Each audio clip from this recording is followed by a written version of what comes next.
we have always defined. Being your own bank helps you achieve financial freedom when your cash flow from your assets exceeds what your expenses are. We will be able to debunk that and be able to demonstrate how is it that we can use a very simple tool that allows us to be able to have control of our finances and then be able to make decisions on those finances and build up our cash flow. When you're talking about being your own bank, there are three key components of being your own bank that we need to cater for. Number one, it's about building up a reservoir. It's about putting money aside.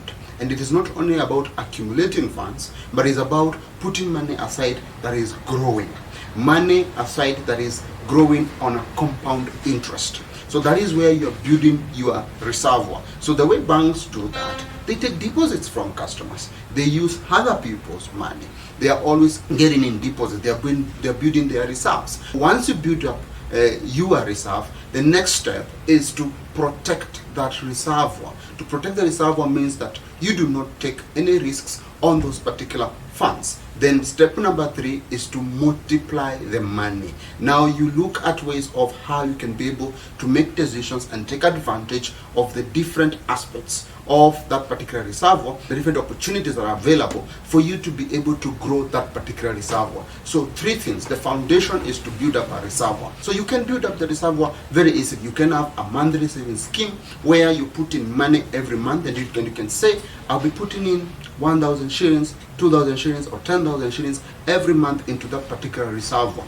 Or else you can say, out of every expense that I make, because when you look at majority of us, we are not able to actually have a concise savings plan of putting money aside. We actually feel it is a pain.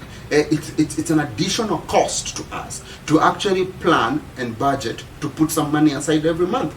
And therefore, they are innovative tools that can help you not save, not put money aside to save, but rather as you spend, there is some money that is going aside to build up your reservoir. So this is called the saving as you spend. Out of every expenditure that you do, because when you look at your M-Pesa statement, you see that you've transacted over 5 million shillings, but you have nothing to show for it. So what you're saying is, out of that 5 million shillings that you've transacted throughout the year, then there's a portion of it that could actually be going out of every transaction that you do into your reservoir to build up your reservoir. So you're not being asked to put money aside, but you're being asked to save what you are essentially spending on a daily basis. And one of the key aspects of that particular reservoir is that you own the reservoir.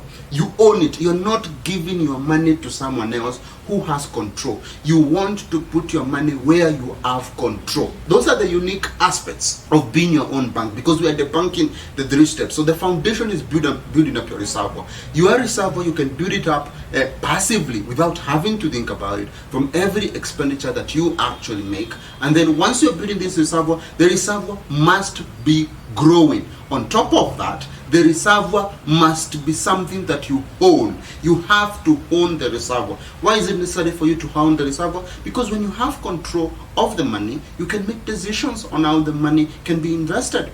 But if you're going to give your money, assume we are giving our money to a money market fund. So who has control over the money? It is the fund manager. Is the one who makes decisions on what fees to charge. Is the one who makes decisions on where to invest the money. Is the one who makes decisions on how to trade the money. If you give your money to the bank, who is owning the reservoir? It is the bank. The bank decide who to lend the money to. They decide what interest they are going to earn on that particular money. They decide virtually everything concerning that money. So you are actually giving your money to someone else to control the money. And that is what we are saying. It is not thinking like a bank.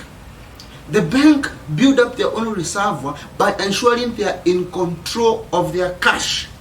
They are ensuring that they know how they can be able to invest their cash. They have the responsibility and the control of managing their money. You need to build up a reservoir that you have control. A reservoir where you can be able to make decisions, where you are able to invest that money. A reservoir that you can decide anytime and any day to take advantage of an investment opportunity that has come across. So we are talking about building cash flow in a place where this cash is actually earning an interest to beat inflation. Because when you start accumulating money by just putting money for future use, then you are not beating inflation. You are losing value of your money. Lifetime value of money is going down. So if you are able to have that money in a place where it's earning, and then you have control. And as we said, control means that you can at any time make the decision to take advantage of an opportunity. I've told you, putting money with an investment manager does not guarantee that. Why? Because the investment manager is the one who makes decision on that money. They actually give you a lock-in period. In some investment, you are allowed to lock in. They will tell you have to lock in for 6 months. So it's them who have the authority and the control over those particular finances. Number 2 is about security.